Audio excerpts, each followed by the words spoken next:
नमस्कार, आप देख रहे हैं खबरी चौक।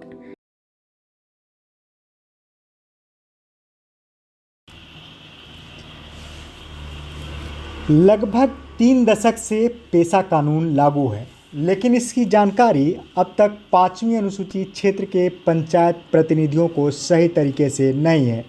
इसमें क्या अधिकार पंचायत को दिए गए हैं और पंचायत क्या कार्यवाही कर सकती है, इसकी जानकारी नहीं होने के कारण कई बार पंचायतों के ग्राम सभाओं में अधिकारी आकर बैठकर कार्यवाही अपने हिसाब से निपटाते हैं और अपने मन मुताबिक कार्य करवाते हैं। पेशा कानून की जानकारी पंचायत प्रतिनिधियों को हो सके, इसे लेकर छत्तीसगढ़ अनुसूचित जनजाति आयोग के अध्यक्ष भानु प्रताप सिंह ने आज राजमोहिनी देवी भवन में एक दिवसीय कार्यशाला का आयोजन करवाया, जिसमें सरगुजा संभाग के कई ब्लॉकों से पंचायत प्रतिनिधि सम्मिलित हुए। अनुसूचित जनजाति आयोग के अध्यक्ष भानु प्रताप सिंह ने कहा कि फर्जी ग्राम सभा के दम पर आज जंगल काट लिए जा रहे हैं और राज्यपाल के पत्र के बाद भी फर्जी ग्राम सभा की जांच नहीं होती।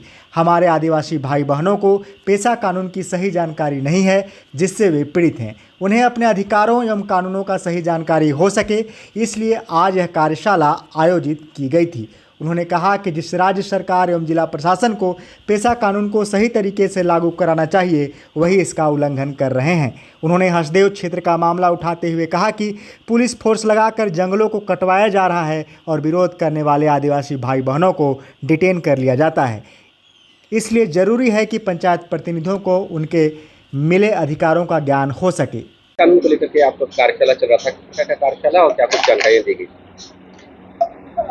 छत्तीसगढ़ में जो 5वीं अनुसूची का जो क्षेत्र है और ये 86 ब्लॉक इसमें आते हैं।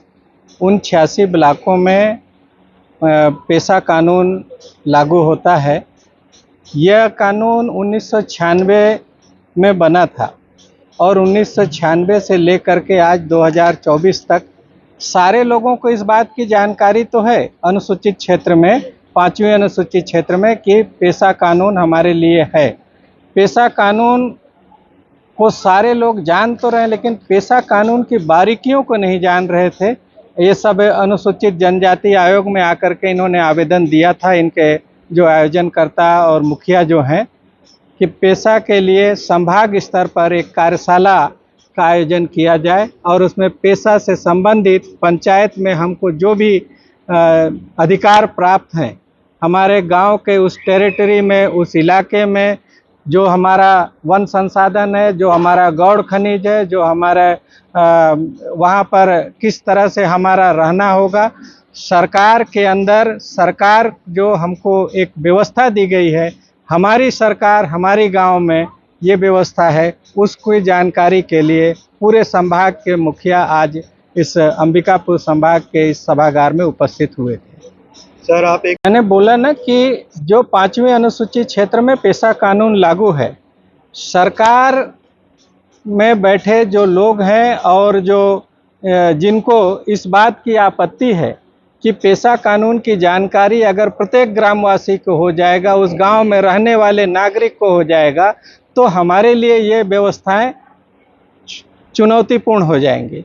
और जो आपने बोला कि यहाँ पर जंगलों की कटाई हो रही है, महामहिम राज्यपाल महोदया ने भी चिट्ठी लिखा था। मैं मान रहा हूँ इस चीज़ को कि माननीय महामहिम राज्यपाल महोदया ने प्रमुख सचिव को चिट्ठी लिखा। प्रमुख सचिव की चिट्ठी जिला कलेक्टर सरगुजा को आया था। आज तक उसका जवाब न आयोग के पास आया है, न महामहिम राज्यपाल के भवन तक गया।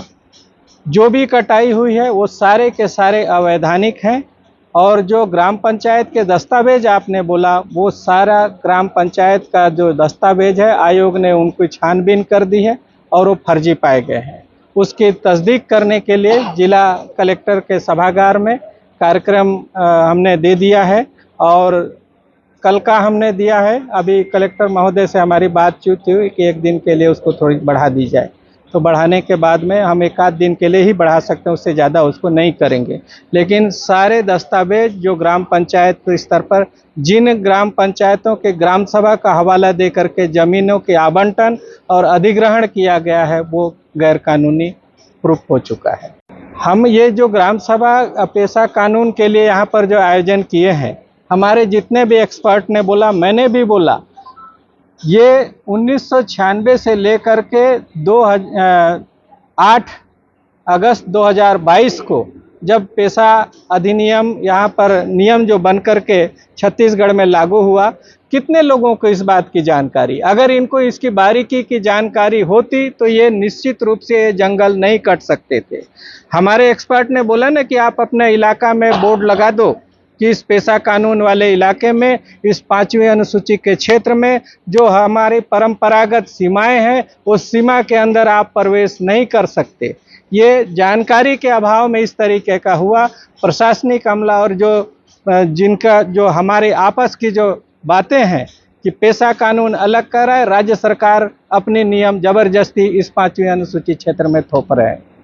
किनको आप जानकार मान रहे हैं? कलेक्टर हैं, जो जिला प्रशासन है, वो सब जानते हुए भी हैं, लेकिन फिर भी वो जानकार मैं उनको नहीं कहूँगा, वो जबरदस्ती हमारे अधिकारों का हनन कर रहे हैं। पेशा कानून की जानकारी देने की जिम्मेदारी जिला प्रशासन को, राज्य सरकार को था। उन्होंने पूरी तरह से ग्रामवासियों को प्रशिक्षित नहीं किया, उनको समय रहते उनको आगाह समझदारी उन तक पूरी बातों को बताया नहीं गया है, इसलिए इनकी ग्राम सभा अपूर्ण रही है, जिसका लाभ उठा रहे हैं लोग। कि यहाँ पे एक कानून लागू था सर, जिसके तहत यहाँ पे जो स्थानीय निवासी हैं उन लोगों को शासकीय नौकरी में 100% का आरक्षण मिलता था। मतलब सरगुजा और बस्तर संभाग की जो भर्तियां होती थी तृतीय और चतुर्थ वर्ग की, उसमें सिर्फ यहाँ के ही निवासी लोग जो है पात्र हुआ करते थे। वो पिछली सरकार के दौरान हाईकोर्ट ने समाप्त कर दिया। वो आज तक समाप्त है। सरकार ने उसके बाद उस दिशा में कोई कदम नहीं उठाया। आप क्या करना चाहेंगे? मेरे पास अभी कुछ ही मिनट पहले आवेदन आया है और हाई कोर्ट ने जो फैसला लिखा है उनके आवेदन को मैंने लिया है। आवेदन को अभी मैं उसके परीक्षण करा करके और जो नियमानुसार कार्रवाई होगा, जो इन पीड़ित पक्ष को न्याय दिलाने की बात होगी, चाहे वो यहाँ हो या दिल्ली तक जाना पड़ेगा, राष्ट्रीय आयोग जाना पड़ेगा, हम जाएंगे। किस तरह का नियम था सर वो पहले? अब मैं अभी इनके आवेदन को मैं पढ़ूं। यहाँ पर जो बातें ये था पिछली सरकार में कि चतुर्थ और तृतीय वर्ग के जो कर्मचारी हैं, आरक्षण को ध्यान में रखते हुए जो जहाँ के लोग हैं उसी 5वीं अनुसूची इलाके में उनको प्राथमिकता पे भर्ती करनी थी। और हाई कोर्ट ने जो इस पर स्थगन दिया है, निर्णय दिया है, उसके मैं परीक्षण कराऊंगा और तभी उस पर बात करेंगे। सर उसके बाद क्या विधानसभा में कानून नहीं लाया जा सकता वापस से? अब वो तो सरकार समझे, आयोग का काम अलग होता है। आप चाहते हैं कि ऐसा कानून फिर से बने? बिल्कुल बनना चाहिए। लोगों की सुविधाओं को ध्यान में रख के ही कानून बननी चाहिए, उनको असुविधा क्यों हो।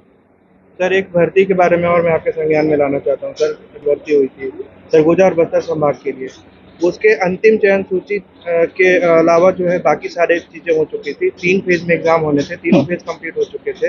अंतिम चयन सूची और नियुक्ति आदेश जारी होना था, वो लटका हुआ है सर इसी आदेश की वजह से। अब अभी तक मेरे पास आया नहीं है, अगर आएगा उनका दस्तावेज आएगा तो बिल्कुल मैं परीक्षण कराऊंगा। इस दौरान कार्यशाला में पहुंची जिला पंचायत अध्यक्ष मधु सिंह ने कहा कि पेशा कानून को लागू हुए इतने बरस हो गए, लेकिन आज तक इसकी समुचित जानकारी हमारे पंचायत प्रतिनिधियों के पास नहीं है। जानते तो हैं कि पेशा कानून है, लेकिन इसमें क्या क्या अधिकार हैं और पंचायत क्या कर सकती है, इसकी जानकारी बिल्कुल नहीं है। आज अच्छी जानकारी दी गई, इससे पंचायत प्रतिनिधि जागरूक होंगे। जी मैम, आपका पहले परिचय बताएं। मेरा नाम मधु सिंह है, मैं जिला पंचायत अध्यक्ष सरगुजा। जी, पेशा कानून को लेकर क्या कुछ किस तरह का कार्यक्रम था और क्या आप कहना चाहते? पेशा कानून के संदर्भ में मैं ये कहना चाहूँगी, चूँकि पेशा कानून जो लागू हुआ है वो 28 साल पूरे हो गए हैं, बावजूद आज भी ग्रामीण क्षेत्र में हम ये मान के चलते हैं कि जो त्रिस्तरीय पंचायती राज में जितने लोग हम लोग हैं, वो आज तक पेशा कानून के संबंध में इनको ज्ञान नहीं है। इस संदर्भ में आज हमारे अनुसूचित जनजाति आयोग के अध्यक्ष जी ने एक कार्यशाला रखा है, जिसमें संभाग के लगभग हमारे अनुसूचित क्षेत्र में जो लोग आते हैं वो यहाँ पर प्रशिक्षण प्राप्त करने के लिए आए हैं कि वाकई में पेशा कानून है क्या।